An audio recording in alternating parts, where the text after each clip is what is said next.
سید المرسلین وعلی آلہ واصحابہ اجمعین، اما بعد۔ محترم بزرگوں اور عزیز دوستوں، تمام متولیان مساجد اور ڈی ایس پی صاحب، وسیع صاحب، دیگر ڈپارٹمنٹ کے ذمہ دار حضرات، السلام علیکم ورحمۃ اللہ وبرکاتہ۔ بڑی خوشی کی بات ہے، 2 مہینے کے بعد، جس میں رمضان بھی گزر گیا، شب برات بھی، شب قدر بھی گزر گئی، مسجدیں میں نماز ادا کرنے سے ہم لوگ باز رہے، اپنے اپنے گھروں میں نماز ادا کرتے رہے۔ حکومت کی جانب سے اس وقت تمام مساجد کو اور جتنے عبادت گاہیں ہیں سب کو کھول دیا گیا ہے، اس میں نماز ادا کرنے کی اجازت دی گئی ہے۔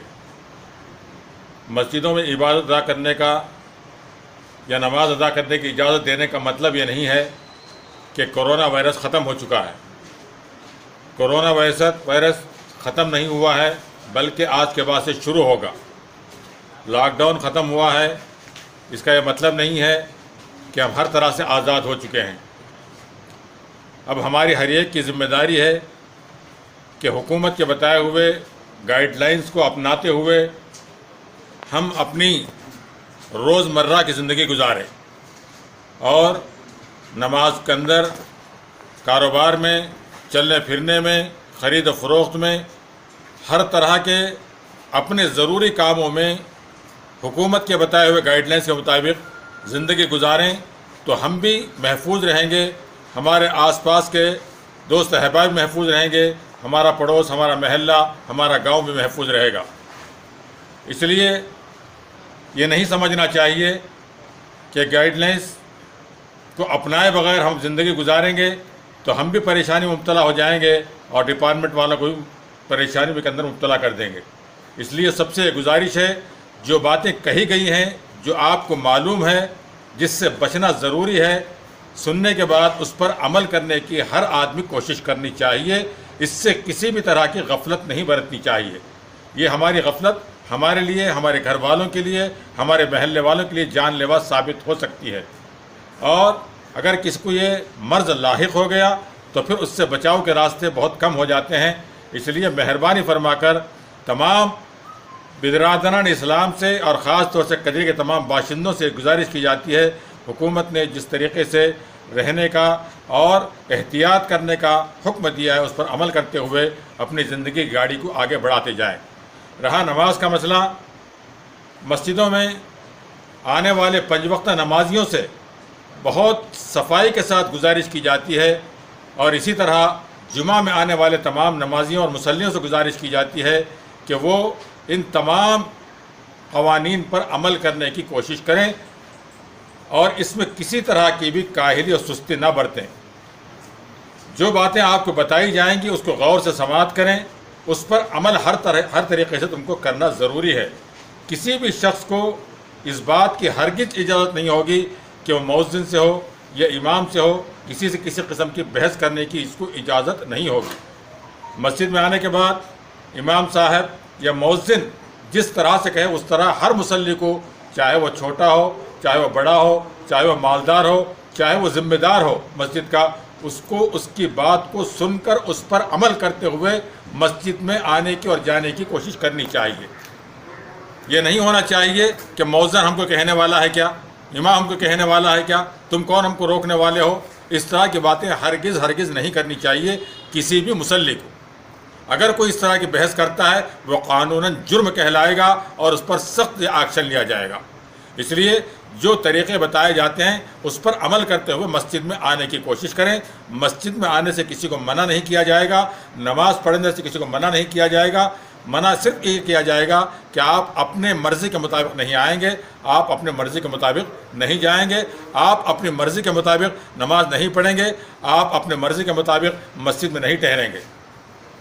مسجد میں آنے کے لیے سب سے بڑی شرط یہ ہوگی کہ آپ اپنے گھر سے وضو کر کے آئیں۔ آپ اپنے گھر سے ہر حال میں وضو کر کے آئیں۔ دکانداروں کی شکایت ہوتی ہے کہ ہمارا گھر دور ہوتا ہے، ہم مسجد سے قریب ہوتے ہیں، ہم وضو کر کے نہیں آ سکتے، ہم مسجد میں وضو کریں گے۔ ان کے لیے میری یہ گزارش ہے، ہر دکاندار اپنے دکان میں ایک واٹر کین رکھ لے، نماز کو آنے سے پہلے وہ وہیں وضو کر لے، وضو کر کے مسجد میں آئے۔ اور مسجد میں آنے سے پہلے وضو کر کے آئیں اور اپنے ہاتھوں کی صفائی کا ضرور خیال رکھیں. دکانوں میں کام کرنے کے بعد ہاتھ گندے ہوتے ہیں، اس کا خاص خیال رکھیں. کوئی سینیٹائزر رکھیں، صابن رکھیں، اس سے اپنے ہاتھ پاؤں کو صاف کر کے اپنا چہرہ صاف کر کے مسجد میں تشریف لائیں. مسجد میں آتے وقت اپنی جانماز اپنے ساتھ لے کے آئیں. اپنی جانماز اپنے ساتھ لے کے آئیں. اسی جانماز پر آپ اپنی نماز پڑھیں گے. اور جب آپ اپنا جوتا چھوڑیں گے تو اس کو ایک کور کے اندر بند کر کے جہاں تک ہو سکے دوسروں کے جوتوں سے الگ رکھنے کی کوشش کریں. جب آپ مسجد میں تشریف لائیں تو ایک دوسرے کے ساتھ مل کر نہ بیٹھیں، بلکہ سماجی دوری جو کم سے کم جو میٹر جیسے بتایا گیا ہے 1-2 میٹر کے حساب سے دوری رکھی جائے. اور بالکل اس بات کا یہ نہ کریں کہ ہم قریب ہو کر بیٹھیں گے. یہ آج اسلام میں مل کر نماز پڑھنے کی تاکید کی جاتی ہے، لیکن ایسے حالات میں دور کھڑے ہو کر نماز پڑھنے کی اجازت ہے. اس لیے ایک دوسرے کے ساتھ ڈسٹنس رکھ کے، دوری رکھ کے، سماجی دوری رکھ کے نماز کے لیے نیت باندھیں. اور نماز جو ہوگی یہ بھی اس بات کا خیال رکھیں، ہر مسجد میں اذان کے بعد فوراً نماز شروع ہو جائے گی. ہر مسجد میں اذان کے بعد نماز فوراً شروع ہو جائے گی. سنت پڑھنے کا کسی کو موقع نہیں دیا جائے گا. سنت اپنے گھر سے پڑھ کے آئیں. نماز سے پہلے جیسے ظہر کی نماز سے پہلے سنت پڑھنا ضروری ہے، وہ اپنے گھر سے پڑھ لیں. اگر نہیں پڑھ سکتے ہیں تو فرض نماز کے بعد ظہر سے پہلے کی سنت پہ اپنے گھر جا کر پڑھ لیں، یا اپنے دکان میں جہاں آپ رہتے ہیں اس کا انتظام کر لیں. مسجد میں سنتیں یا نوافل پڑھنے کی ہرگز کوشش نہ کریں. اسی طریقے سے نماز جماعت کی نماز ہونے کے بعد بہت سے حضرات آتے ہیں کہ ہم نماز پڑھیں گے. ان حضرات سے میری گزارش ہے، اگر آپ وقت سے پہلے اذان سے پہلے مسجد میں تشریف لے آئیں، اذان ہوتی نماز میں شامل ہو جائیں تو آپ کے لیے کوئی پریشانی نہیں ہے. اگر کوئی آدمی کسی ضرورت کی وجہ سے اذان سے پہلے نہیں آ سکا، نماز جماعت ہونے کے بعد مسجد میں آتا ہے، ان سے میری گزارش ہے کہ وہ مسجد میں آنے سے پرہیز کرے، اپنے گھر میں نماز ادا کر لیں. اس لیے کہہ رہا ہوں کہ آپ ایک آئیں گے، آپ کے پیچھے دوسرا آئے گا، ان کے پیچھے تیسرا آئے گا. اس طرح مؤذن انتظار کرتا ہوا کھڑا رہ جائے گا کہ ان کی نماز ہو جائے، ان کی نماز ہو جائے. ہر آدمی یہ کہے گا 2 منٹ رک جائے، میں نماز پڑھ لیتا ہوں. جب جماعت ہو جاتی ہے تو مؤذن صاحب کو تمام متولی حضرات اس بات کا پابند بنائیں گے کہ وہ فوری طور پر مسجد کو لاک کر دیں. تو اس لیے کوئی بھی مصلی کسی بھی مؤذن سے الجھنے کی کوشش نہ کرے. اور نماز ہونے کے بعد مؤذن کی ذمہ داری ہے، اور متولی حضرات بھی مؤذن کے ساتھ، اگر کوئی مؤذن کمزور ہے، کام نہیں کر سکتا تو اس کو ساتھ میں ایک اور آدمی لگا کر مسجد کی صفائی کا خاص طور سے خیال رکھیں. فینائل سے یا بلیچنگ پاؤڈر سے، کوئی بھی چیز جو صفائی کی ہوتی ہیں، جو جراثیم مرنے کی چیزیں ہوتی ہیں، وہ چیزوں سے مسجد کی صفائی کی جائے. اور مسجد میں آنے سے پہلے جو صفائی ہونی چاہیے وہ صفائی کا ضروری خیال رکھیں. اور مسجد کے جتنے حوض ہیں اس کو بند کر دیا جائے، اور مسجد کے جتنے لیٹرین اور باتھ رومس ہیں اس کو بند کر دیا جائے.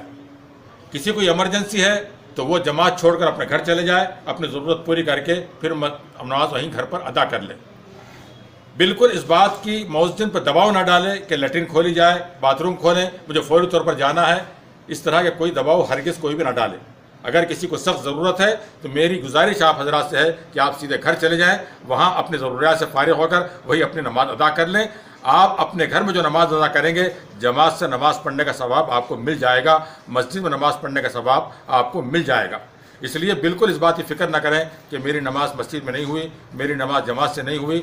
آپ اس کی فکر نہ کریں. آپ جس طرح سے بھی ان حالات میں اپنی نماز فرض ادا کریں گے، اس کو وہی ثواب ملے گا جو مسجد میں جماعت کے ساتھ پڑھنے کا ثواب ملتا ہے.